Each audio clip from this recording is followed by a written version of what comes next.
그런즉 너희가 먹든지 마시든지 무엇을 하든지 다 하나님의 영광을 위하여 하라. 유대인에게나 헬라인에게나 하나님의 교회나 거치는 자가 되지 말고 나와 같이 모든 일에 모든 사람을 기쁘게 하여 나의 유익을 구하지 아니하고 많은 사람의 유익을 구하여 그들로 구원을 받게 하라. 아멘.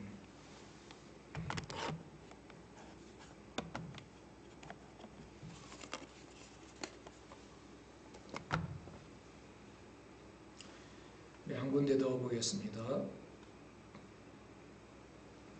같이 읽겠습니다. 예수께서 나와 말씀하여 이르시되 하늘과 땅의 모든 권세를 내게 주셨으니 그러므로 너희는 가서 모든 민족을 제자로 삼아 아버지와 아들과 성령의 이름으로 세례를 베풀고 내가 너희에게 분부한 모든 것을 가르쳐 지키게 하라. 볼지어다 내가 세상 끝날까지 너희와 항상 함께 있으리라 하시니라. 아멘. 사랑하는 성도 여러분, 한 주간 평안하셨습니까?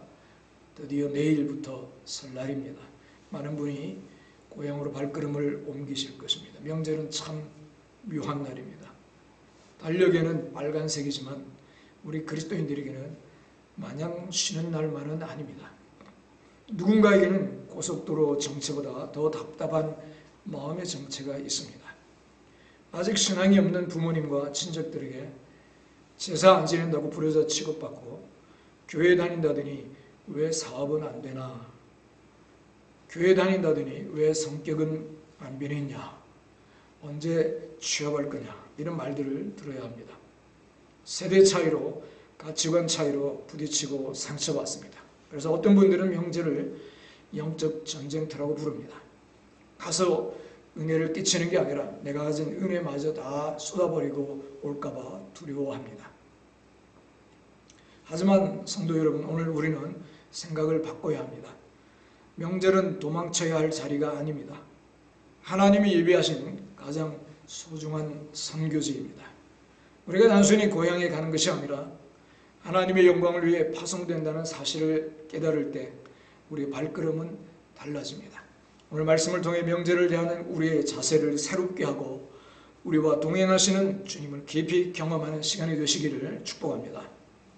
동행이란 주제 시리즈 설교를 3주째 하고 있는데 헷갈려 할 수 있어서 말씀을 드립니다. 거듭난 성도, 예수님을 영접한 성도 안에는 성령이 계십니다. 그리고 영원히 떠나지 않습니다. 근데 뭘 따로 동행 이야기를 할까? 이렇게 생각을 할 수 있습니다. 이 동행은 그 성령이 내 안에만 계시는 게 아니라 내 삶에 나타나시고 일하시는 것을 말합니다. 내 안에만 계시면 아무 소용이 없겠죠. 나타나시고 역사하셔야 하지 않겠습니까? 그 동행을 말하는 것입니다. 성령의 나타나심, 성령의 임재하심, 그런 역사가 어떤 사람에게 있는가? 오늘 말씀을 통해 잘 들으시기를 바랍니다. 자, 첫 번째, 하나님의 영광을 위해 살 때 하나님은 반드시 동행하십니다. 오늘 첫 번째 본문에서 고린도전서 10장 10장 31절은 우리 인생 전체를 관통하는 가장 위대한 원리를 제시합니다. 그런즉 너희가 먹든지 마시든지 무엇을 하든지 다 하나님의 영광을 위하여 하라. 당시 고린도 교회에는 큰 논쟁이 있었습니다. 우상에 대해 바쳐졌던 제물을 먹어도 되느냐 안 되느냐 하는 문제였습니다. 지금 우리의 제사 음식 문제와도 비슷합니다. 당시 고린도 시장에 가면 파는 고기의 대부분이 우상 제사에 바쳐졌던 제물이었습니다. 어떤 성도들은 우상은 아무것도 아니니까 먹어도 괜찮아 그랬고, 어떤 성도들은 우상에게 바쳐진 것을 어떻게 먹느냐며 양심의 가책을 느꼈습니다. 교회가 두 편으로 갈라져 싸울 지경이었습니다. 이때 바울은 아주 명쾌한 기준을 줍니다. 먹느냐 마느냐가 중요한 게 아니다. 네가 지금 그 행동을 통해 하나님의 영광을 드러내고 있느냐가 핵심이다 라고 했습니다. 그렇다면 하나님의 영광을 드러낸다는 것은 구체적으로 무엇을 의미할까요? 32절과 33절을 한 번 더 읽겠습니다. 같이 읽겠습니다. 유대인에게나 헬라인에게나 하나님의 교회나 거치는 자가 되지 말고 나와 같이 모든 일에 모든 사람을 기쁘게 하여 나의 유익을 구하지 아니하고 많은 사람의 유익을 구하여 그들로 구원을 받게 하라. 아멘. 빨간 거를 보세요. 거치는 자가 되지 말고 많은 사람의 유익을 구하여 그들로 구원을 받게 하라. 19세기 영국의 선교사 허드슨 테일러 아시죠? 중국에 복음을 전하기 위해 파송되었습니다. 근데 그가 중국에 도착했을 때 그곳 사람들은 서양 사람들을 극도로 경계했습니다. 당시 중국은 아편 전쟁으로 서양에 대한 적개심이 극에 달해 있었습니다. 테일러는 다른 선교사들처럼 서양식 정장을 입고 복음을 전할 수도 있었습니다. 내가 하나님의 종인데 뭐가 문제냐 할 수도 있었습니다. 하지만 그는 달랐습니다. 중국인 옷을 입고 중국인처럼 변발을 했습니다. 변발이 뭔지 아세요? 대머리 쫙 밀고 요 쪽에 머리 남겨가지고 따온 거. 그죠? 이게 보통 원래는 만주족 스타일이에요. 만주족. 만주족이었던 청나라가 중국 대륙을 지배하면서 그거를 전국에 퍼뜨린 겁니다.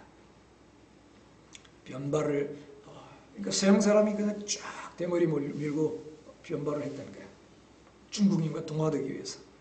그리고 중국 음식을 먹고 중국집에서 살았습니다. 영국 선교부는 비난했습니다. 하지만 테일러는 이렇게 대답했습니다. 내가 하나님의 영광을 드러내기 위해 중국에 왔습니다. 내가 걸림돌이 되고 싶지 않습니다. 결과는 어떻게 됐을까요? 125개의 학교를 세웁니다. 그리고 18,000명이 넘는 중국인 성도가 세워집니다. 그의 생전에만 800명이 넘는 선교사가 중국으로 파송됩니다. 그의 영향력이라는 겁니다. 성도 여러분, 여기서 중요한 원리가 나옵니다. 하나님의 영광을 드러내기 위해 나를 내려놓는 것입니다. 우리가 명절에 가족들과 부딪히는 이유가 뭘까요? 내가 옳다는 것을 증명하려 하기 때문입니다. 제사는 우상 숭배니까 나는 손가락 까딱 안 하겠다라고 선포하며 팔짱 끼고 앉아있다면 그것은 신앙을 지키는 것처럼 보일지 몰라도 가족들에게는 복음의 문을 막는 걸림돌이 될 뿐입니다. 교회 다니는 사람이 왜 그래? 이 말을 들었을 때 나는 문제없는데 당신들이 문제야 라고 대꾸하면 어떻게 됩니까? 복음의 문이 닫힙니다. 언제 취업할 거냐는 말에 요즘 세상이 어떤데요? 하나님 때가 있어요 라고 짜증내면 걸림돌이 됩니다. 요즘 젊은 사람들 생각이 왜 그래? 라는 말에 꼰대 같은 소리 하지 마세요 라고 반박하면 가족을 잃습니다. 진정한 신앙인은 하나님의 영광을 위해 자신의 권리를 내려놓는 사람입니다. 제사 문제나 다른 가치관으로 싸우기보다 남들보다 더 일찍 가서 명절 준비를 돕고 설거지를 도맡아 하며 내가 믿는 예수님이 가족을 섬기라고 가르치셨습니다 라고 삶으로 보여주는 것입니다. 하나님의 영광을 위해 자신을 낮추고 가족을 섬길 때 하나님은 반드시 그곳에 함께 하십니다. 할렐루야. 두 번째로 어떤 사람에게 하나님이 함께 하느냐? 동행이 있느냐?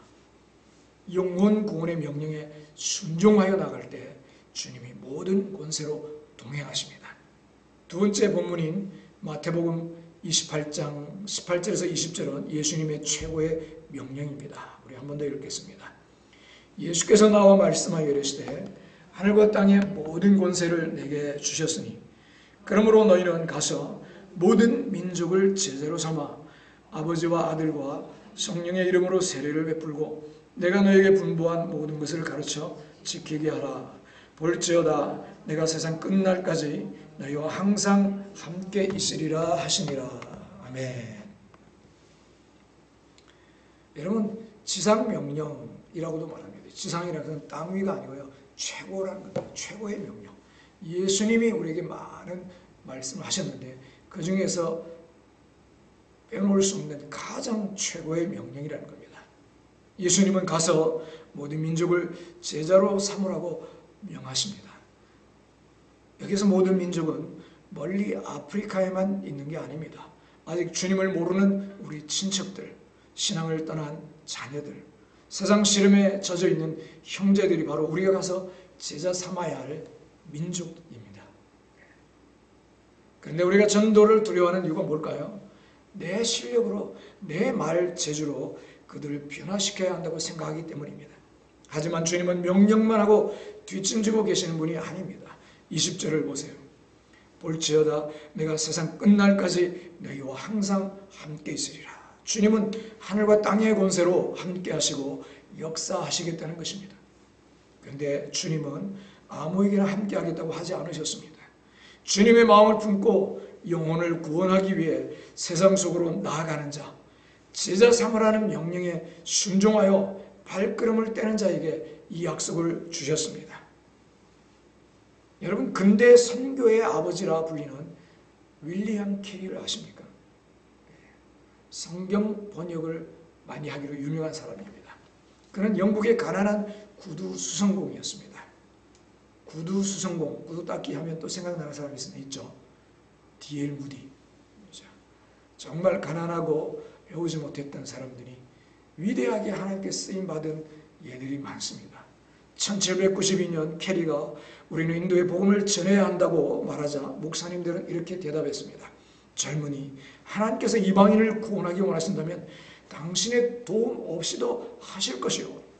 하지만 캐리는 포기하지 않았습니다. 아내와 네 자녀를 데리고 인도로 떠났습니다.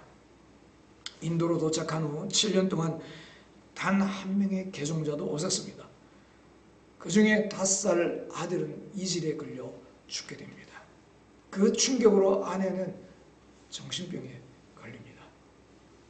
어느 날 캐리는 무릎을 꿇고 울며 기도합니다. 주님, 제가 잘못 온 것입니까? 주님이 정말 저와 함께 하십니까? 그때 주님은 마태복음 28장 20절을 말씀을 그의 마음에 새겨주셨습니다. 내가 세상 끝날까지 너희와 항상 함께 있으리라. 캐리는 다시 일어났습니다. 그는 계속해서 인도 사람들을 섬기고 사랑했습니다. 7년 후 드디어 첫 번째 인도인 크리슈나 팔이 세례를 받습니다. 크리슈나 팔의 개종은 인도 세람포르 지역에서 개신교 선교의 불씨를 지피게 됩니다. 크리슈나를 통해 이후 18년간 600명 이상의 사람들이 세례를 받습니다. 수천 명의 사람들이 예배에 나오게 됩니다. 그 크리슈나는요, 윌리엄 캐리와 함께 일하면서 인도 선교의 선구자로 평가를 받습니다. 7년 만에 얻은 한 사람이 인도 선교의 선구자가 되었다. 여러분, 인도는 개종하면요, 직업을 뺏기는 정도가 아니라 자신의 신분을 잃는다는 겁니다. 인도는 무시무시한 계급주의 사회입니다. 우리나라 옛날에 양반 상놈보다 더합니다. 그런 데서 예수님을 믿고 많은 사람들을 전도했다는 겁니다. 그 후 캐리는 41년간 인도에서 사역했고 40개 언어로 성경을 번역합니다. 수백 개의 교회와 학교를 세웠습니다. 여러분, 3개 국어 하는 것도 평생에 쉽지 않습니다. 그죠?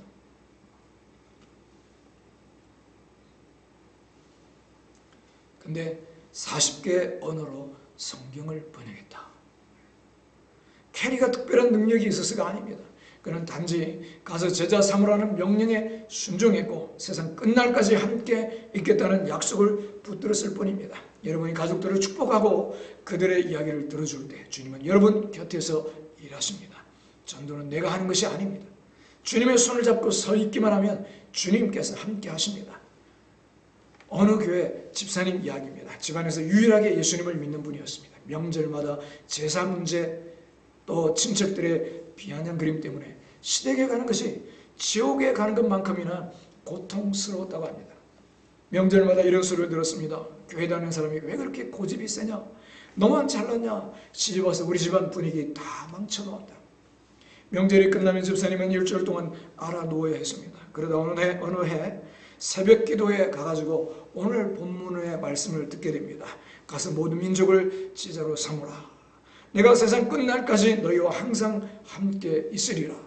그날 집사님은 눈물로 기도했습니다. 주님, 제가 이번 명절에는 전도자로 가겠습니다. 제 자존심을 세우지 않고 주님 영광 위에 가겠습니다. 저와 동행해 주십시오. 명절 당일 평소보다 훨씬 일찍 시댁에 갔습니다. 시어머니 손을 잡고 말씀드렸습니다. 어머니, 제가 평소에 잘 못해서 죄송해요. 이번 명절에는 제가 가장 힘든 일 다 할게요. 불평 한마디 없이 가장 뜨거운 불 앞에서 전을 붙였습니다. 시누이들이 TV 볼 때 묵묵히 설거지했습니다. 친척들이 교회 이야기로 비꼬아도 그저 웃으며 음식을 드렸습니다. 그런데 이상한 일이 일어났습니다. 평소 같으면 화나고 억울했을 텐데 그날은 마음에 평안이 있었습니다. 아, 주님이 정말 나와 함께 계시는구나 하는 확신이 들었다는 겁니다. 명절 마지막 날 밤 시어머니가 집사님 방으로 들어오셨습니다. 얘야, 이번 명절에는 내 옆에 꼭 누가 같이 있는 것 같더구나. 평소 같으면 내가 화낼 상황인데도 네 얼굴이 너무 평안해서 내 마음이 참 좋았다. 그동안 미안했다. 내가 믿는 하나님이 너랑 같이 계시는 거냐? 나도 이제 교회라는 곳에 한번 가보고 싶구나. 집사님은 그 자리에서 시어머니를 껴안고 한참을 울었습니다. 6개월 후 시어머니는 세례를 받으셨습니다. 3년 후에는 시아버지도 작은아버지 식구들도 모두 교회에 나오게 되었습니다. 성도 여러분, 이 집사님이 특별한 전도 훈련을 받아서가 아닙니다. 영혼 구원이라는 목적을 품고 주님과 함께 그 현장에 들어갔기 때문입니다. 주님은 그와 모든 권세로 동행하셨고 그 능력이 시어머니를 변화시킨 것이었습니다. 사랑하는 성도 여러분, 이제 말씀을 맺겠습니다. 이번 주 여러분이 대문을 넘는 순간 여러분은 단순히 고향에 가는 것이 아니라 하나님의 영광을 위해 파송되는 대사입니다. 오늘 주신 두 가지 약속을 꼭 붙드시기 바랍니다. 첫째, 나의 자존심이 아니라 하나님의 영광을 인생의 목적으로 삼으십시오. 내가 죽고 주님의 영광을 선택할 때 주님은 여러분의 삶 속에 가장 깊이 동행하기 시작합니다. 여러분을 통해서 나타나기 시작한다는 것입니다. 이번 명절 나의 옳음을 증명하려 싸우지 말고 사랑으로 섬겨 복음의 길을 닦으십시오. 둘째, 주님이 동행하신다는 약속은 영혼 구원을 위해 움직이는 자의 것입니다. 가서 제자 삼으라는 명령에 순종하여 따뜻한 말 한마디, 정성 어린 섬김의 발걸음을 뗄 때 하늘과 땅의 모든 권세를 가진 주님이 여러분 곁에서 일하기 시작하실 것입니다. 성도 여러분, 여러분은 혼자가 아닙니다. 주님이 여러분의 손을 잡고 여러분의 가정으로 함께 들어가십니다. 이번 설날 여러분의 섬김을 통해 가문의 영적 지도가 바뀌고 온 가족이 주께 돌아오는 축복의 잔치가 시작되기를 주님의 이름으로 간절히 축복합니다.